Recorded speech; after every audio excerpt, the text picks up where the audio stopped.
Hasil rekapitulasi perhitungan surat suara tingkat kecamatan yang dilakukan panitia pemilih kecamatan hampir selesai. Komisioner KPU Palembang bidang teknis Fira Musakti mengatakan, hingga saat ini pihak KPU telah menerima kotak suara dari 13 kecamatan yang ada di Kota Palembang.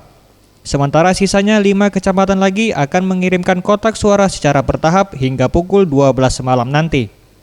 Selanjutnya, KPU Palembang akan mengadakan rapat pleno perhitungan suara wali kota dan wakil wali kota, serta gubernur dan wakil gubernur Sumsel pada tanggal 4 hingga 6 Juli 2018.